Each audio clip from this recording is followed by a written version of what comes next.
Welcome back to the Evidence Room, the podcast where we pull apart cold cases, unsolved crimes, and mysteries that still linger in crime history. I'm your host, Camber Mihaj, and today we're heading straight into one of the most famous unsolved serial murder cases in American history, the Zodiac Killer. This episode is all about the man who called himself Zodiac, who he might have been, what he did, and why he became a media phenomenon, unlike any killer before him.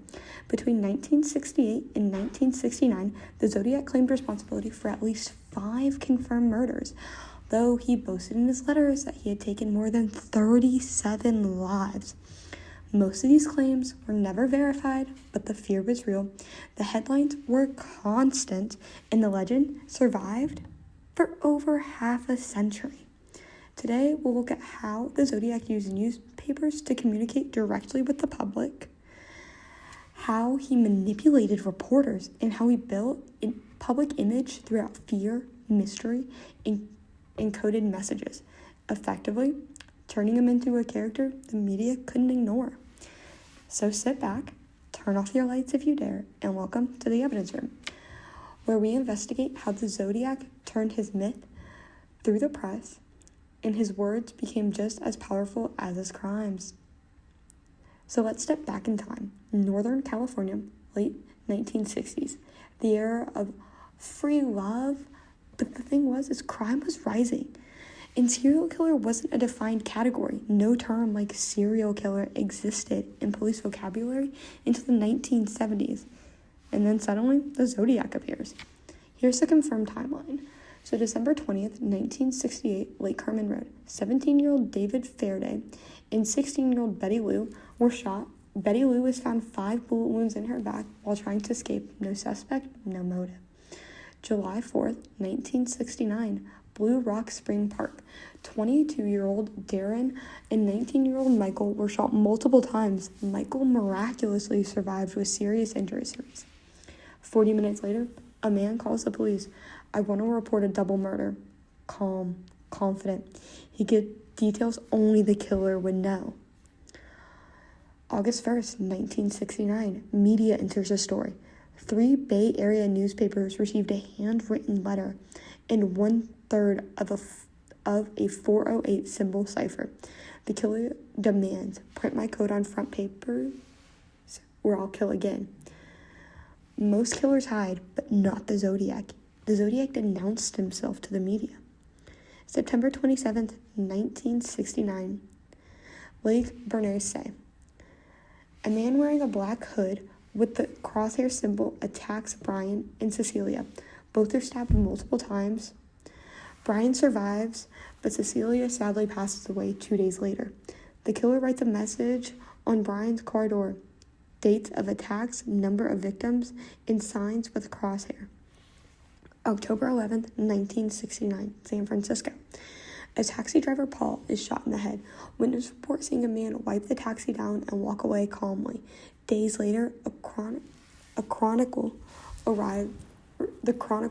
receives a letter with a piece of the taxi driver's bloody shirt, proof of authenticity. 1969 through 1974. Over this period, the Zodiac sent at least 21 letters. Though some may have been copycats, several contained threats, ciphers, and even diagrams of bombs. Police would later say that over 2,500 people were suspected, but none were ever confirmed. December 2020, more than 50 years later, the Z340 cipher is finally solved by code breakers in the US, Australia, and Belgium, but it did not reveal the Zodiac's identity. It was only another taunt. We know his voice on the phone was confident, his letters were egotistical, mocking, and grammatically strange. He enjoyed the control, attention, and fear. He liked the performance. This wasn't just a killer, but this was someone staging a show. So now let's talk about the media, because this is where the Zodiac became different than other serial killers. Most serial killers avoided the newspapers, but Zodiac used them as his public message board. His letter targeted 3 main outlets: the San Francisco Chronicle, the San Francisco Examiner, and the Vallow Times-Herald. In his first letter, he demanded his cipher be printed on the front page, or he would go on a killing spree, and the newspapers listened. When the Chronicles posted his letter, they sold tens of thousands of extra copies. People bought the paper just to see if there was a new message. Radio hosts discussed it daily. TV news followed.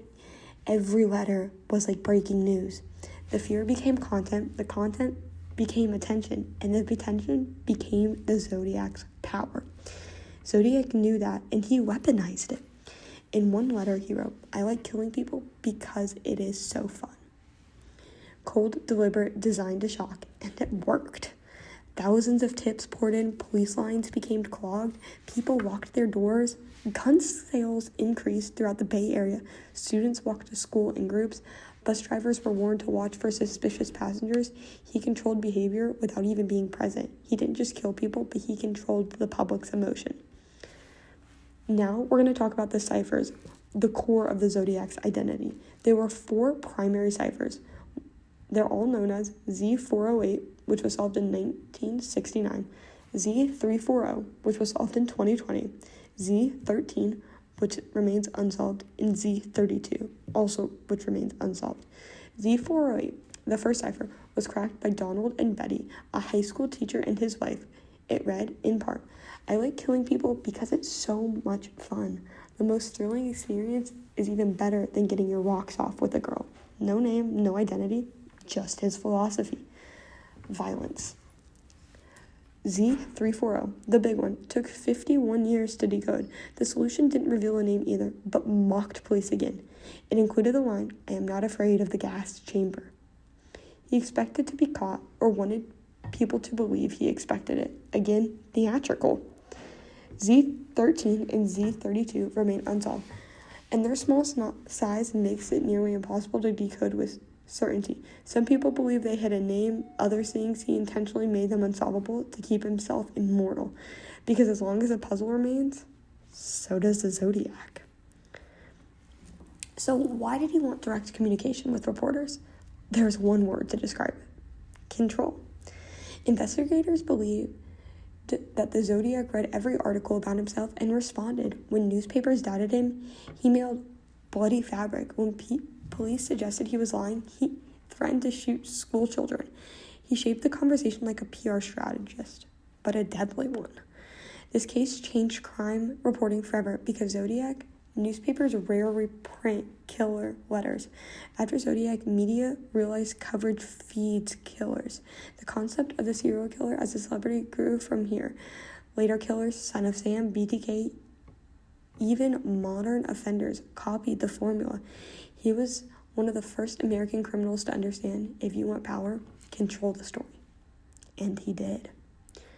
Now, the question everyone asks, how did this case stay unsolved for over 50 years? And here are the few key reasons why. There was no DNA at the time. DNA technology wasn't as advanced as it was now. The crime scene lacked preserved standards. We all know that crime back in the day, technology is not the same as it used to be back in those days. At least 5 different police jurisdictions worked separately, so information was not shared as much as it should have been. Over 2,500 suspects, and there were no matches, so with that many people to cipher through, it was really difficult for police. And then some letters may have been hoaxes, copycats, and handwriting analysis had remained inconclusive. Even today, with DNA testing, we're working from old evidence, mostly contaminated by age or handling. Suspects like Arthur Allen, Richard Drotsky, Gary Post, and others have all risen and fallen in popularity, but none ever proven. Some were cleared through DNA or handwriting. Some died long before modern testing. In truth, the Zodiac may have taken his identity to the grave. The Zodiac Killer wasn't the most prolific murderer in history. He wasn't the smartest, but he understood something others wouldn't. Crime becomes bigger when you make it a story.